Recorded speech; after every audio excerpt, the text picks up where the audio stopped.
আসসালামু আলাইকুম। আমি সিমি আর আজকে আবারও চলে এসেছি আপনার জন্য নতুন একটা মেহেন্দির ডিজাইন লিয়া। দেখেন আমি কত এক্সাইটেড, হাতের মেহেন্দি ওঠার আগেই মেহেন্দি দিতে বসে পড়লাম। এই যে এখন আমি যে বর্ডারটা দিচ্ছি এই ডিজাইনটা আমার মনে হয় প্রায় মেহেন্দি ডিজাইনে ব্যবহার করা হয়। আজকে আমি দিতে যাচ্ছি সেমি ব্রাইডাল মেহেন্দি ডিজাইন। ওই যে সেদিনকে ইতির হাতে দিয়ে দিলাম না, তারপরে মনে হলো যে আমার হাতেও দিই।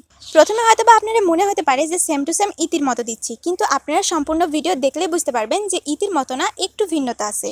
আর এই যে কবজির কাছে আসতেই আমি এরকম ঢ্যাপসানি ডিজাইন দিই, কারণ ওই জায়গায় স্মুথ ডিজাইন দেওয়ার লাভ নাই, কারণ হাতটা বেঁকানির সাথে সাথে ওই জায়গাটা ঢেপসে যায়, মানে লেপটে যায়। আমার হাতে সেমি ব্রাইডাল মেহেন্দি ডিজাইন দেখে আমি আমাকে করছি যে কি আপু তুমি বলে হাত ভর্তি মেহেন্দি ডিজাইন দিতে পারো না, তো এটা কি? পরে আমি বুঝাই করলাম যে আরে আমি তো আগে মেহেন্দি দিতেই পারতাম না, সিম্পল ডিজাইন দিয়ে শিখতাম, আর এখন কেবল আমি সেমি ব্রাইডাল মেহেন্দি ডিজাইনটা শিখেছি, সেই জন্য তো নিজের হাতে দিয়ে দিয়ে প্র্যাকটিস করেছি। তখন ওদি আমাকে করছে শুধু কি নিজের হাতেই দিবে, আমার হাতে দিবে না? তখন আমি বললাম যে অবশ্যই দিব, কিসের জন্য দিব না, তো তুমি চলে আসো, তোমাকে হাতে মেহেন্দি দিয়ে দিব, কিন্তু ওর একটাই ডিমান্ড, সেটা হচ্ছে সুন্দর হতে হবে। আর এইদিকে সুমাইয়া আমাকে অনেকবার কইছে যে আপু তুমি আমার হাতে ভালো করে মেহেন্দি ডিজাইন করে দাও না, তাই আমি সুমাইয়াকে কথা দিছি যে ওকে সুন্দর করে মেহেন্দি দিয়ে দিব। আর এই যে আপনার সাথে গল্প করতে করতে আমার মেহেন্দি দিয়ে কিন্তু অনেকখানি হয়ে গেছে। আমার এই জায়গায় মনে পড়ছে না যে কোন জায়গায় আমি এরকম আঙ্গুলের মধ্যে সুন্দর সুন্দর গোলাপ ফুল আঁকানি দেখেছিলাম। যাক, এখন যেহেতু মনে পড়ছে না, কিন্তু আপনার সাথে ডিজাইনটা শেয়ার করাতে হলো। বর্ডারের কাছে যেটুকা কাজ বাকি ছিল সেইটুকা দিয়েও কমপ্লিট করে দিলাম। তারপর চলে আসলাম আঙ্গুল ভরাট করতে। হঠাৎ করে মনে হলো যে হাতের মাঝখানে কিছু অংশ ফাঁকা ফাঁকা লাগিচ্ছে, তাই সেগুলো একটা ডিজাইন করে দিলাম। আর এটা হচ্ছে